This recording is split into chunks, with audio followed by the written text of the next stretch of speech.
what's going on at Bright Automotive. Some of you may be aware that we're a fairly new company. We started in Indiana a year ago in January.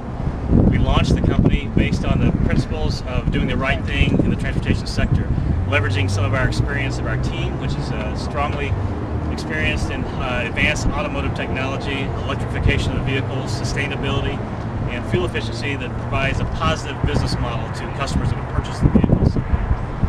We birthed this out of a nonprofit called Rocky Mountain Institute with the help and a consortium of companies called Alcoa, Johnson Controls, Google.org, and Ted Turner's Family Foundation. And we scoured the country to look at the ideal place to launch the next advanced automotive original equipment manufacturer or automotive company, and we selected Indiana for that specific purpose because of the rich heritage that is here. It is what we refer to as the Silicon Valley of advanced vehicles. That has components that we ideally need, it has intellectual capital that we ideally need, and has some tremendous support from the state that we needed as well to start and revolutionize, really transform an automotive transportation sector. So we're thankful to be here. I'm going to in a moment introduce Mitch Rowe from the Indiana Economic Development Corporation, as well as Paul Mitchell from the recently formed Energy Systems Network to address some of these issues in a moment.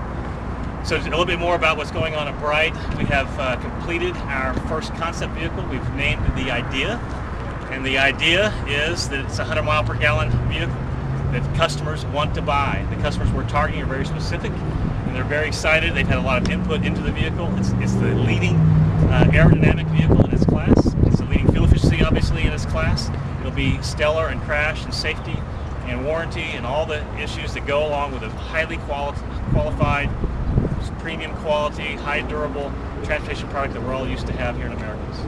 We saw this as a perfect business model to leapfrog really our country and ultimately the world in transforming the transportation industry that we all are very familiar with now, that is challenged. We also saw it as a way of getting America off oil immediately, and also to clean up our skies at the same time, while providing tremendous job growth and economic business model to our customers that actually benefits their pocketbook and makes buying this vehicle an easy acquisition.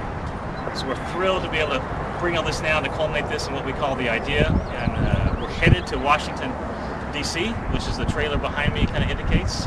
We will be taking the Idea in this vehicle to D.C. on April 21st. We will reveal the vehicle to the public there on the side streets somewhere, where we also will have an intellectual or technology briefing with many of our representatives there to talk about some of the things I just described, as well as how this vehicle integrates into the coming smart grid. The electrical grid is going to be flipping like the transportation industry is, and it needs to be interconnected to our lives, our daily lives, and that's buildings, homes, and cars. So our vehicle will be designed strategically to allow America to be competitive once again in the world economic scale for low energy costs, less dependency on foreign oil, and an economic model that makes sense, stimulating job growth, as well as cleaning up the skies that of the air we breathe. So we're really thankful to have this opportunity to go to April 21st for this event. We're very excited. We've been working on this for a year. There's been millions of dollars of investment, tens of thousands, if not millions of hours of intellectual thinking going behind it, engineering, design, test, build, all those issues it takes to build a car. We've also developed a company based on integrity, and we're thrilled to be able to do what we say and say what we do.